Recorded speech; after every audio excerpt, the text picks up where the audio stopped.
Welcome to the Power and Market Report. I'm Albert Liu. Joining me now on the line is Frank Curzio. He's the author of the Disruptors and Dominators newsletter. He's also the host of Wall Street Unplugged, the #1 financial podcast on iTunes. Frank's research has been featured on CNBC, ABC News, CNN Radio, and Fox Business News. I'm very happy to have him on the show today. Frank, it's such a pleasure to have you on the show. Welcome to the Power and Market Report. How are you? I'm doing great. It's a pleasure to be on. Thank you so much for asking. I'm a real fan of your podcast, Frank. So I just want to start with that. I think you do a great job. Obviously, it's the #1 podcast on iTunes very often. So obviously, a lot of people agree with me. And you get into a lot of serious analysis. You're kind of the people's analyst. You put your research out there, and we really appreciate that. But one thing that you also do very well is that you connect with the audience with your personal stories and whatnot. I want to ask you something, though. Does your wife listen to the podcast? And in particular, has she listened to episode 345? I'll remind you, that's the episode where you go into kind of hormonal changes. Going through some changes called the early menopause stage, which has a very small impact on her personality. And so much so that it's like being married to 5 different women. And it's kind of like a coin toss on which personality I'm going to get each time she wakes up. So I'm trying to cope with this tough situation. Again, sorry to get personal in the intro here, but I do need your help. So I have friends in the same boat. They try giving me advice. Nothing has worked. I even tried humor, which I believe humor cures everything. At least that's what I thought. I definitely use some advice right now because it's been tough. I've been biting my tongue for months. Listen to my wife saying irrational things. In my head, I'm like, man, I can't believe she just said that. But I'm keeping quiet. But she's kind of catching on to that right now. Like, why are you yesing me to death? You think I'm wrong? Just say it. Am I wrong? Like, she's, it's all over the place. Very hard.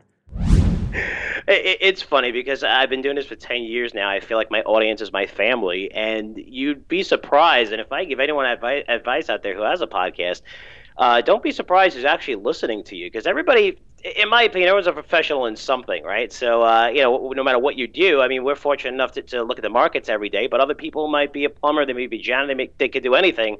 They could be a CEO at a company, so they listen to our podcast to get a good scoop of what's going on with the market. So sometimes I ask them for advice when I do have troubles, just like everybody else who is married.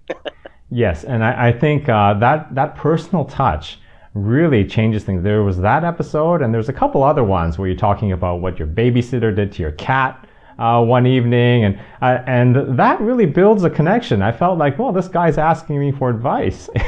We're actually friends now. So anyway, keep on doing what you're doing. It's great work, and I encourage everyone to check out the podcast, and I'll link to that at the end of the show.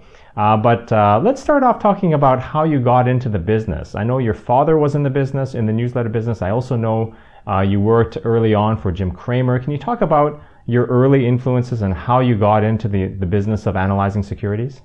Yeah, sure. I mean, I was in the business almost from the day I was born. My late dad passed away in 2003.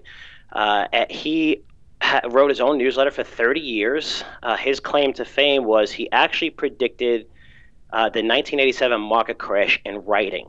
Now, I'm a research analyst. I went back and looked, and there's a lot of people that took credit for that, but nobody actually predicted it in writing. And I have the newsletter, too, today, which I read. But in September, it was titled Crash, and this crash is going to be worse than the prior 3 combined.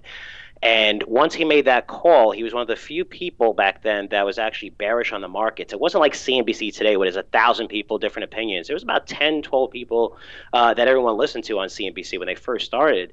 And he was actually one of them. So we had news vans and everything, Washington Post, Wall Street Journal, Bloomberg, everybody outside a small little office in Queens, New York. It looked like we're getting busted for dealing drugs or something because it's like a quiet area. But and then I just followed his lead throughout the years and just been fascinated with the business. It started with me. There wasn't always email, as everyone knows out there, but I used to, stuff the envelopes in his newsletter and lick the stamps and bring it to the post office. I mean, that was my job when I was a kid, getting paid $5 an hour. And then I just learned from him tremendously, was able to take over his business. And then, I just wanted more knowledge, and that's when I moved over to going to Jim Cramer. He knew who my dad was, and I worked for him for 5 years. It was a great relationship, and he's still a friend today. That must have been an incredible experience working both for your dad and for Jim Cramer.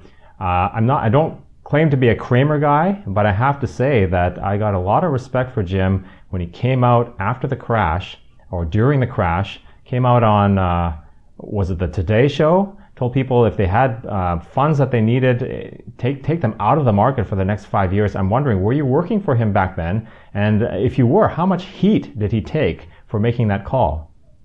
He did. I was working for him back then during the credit crisis, and it was tough. I mean, he went on a couple of shows, which I won't mention, that really tore him apart, which I know that it bothered him. But, you know, he gets a lot of criticism, and understandably so, because he talks about so many different stocks on TV where, you know, my job was to analyze a lot of those stocks. And it turns out when we really went back and saw how many stocks he was talking about, it turned out to be 2,000 stocks a year, which is insane when you think about it. But it's great to be a research analyst because, you know, most analysts, as you know, Albert, you know, especially on the sell side, they'll cover 12 industrial stocks, 12 bank stocks, 10 of this, 10 of that in an industry.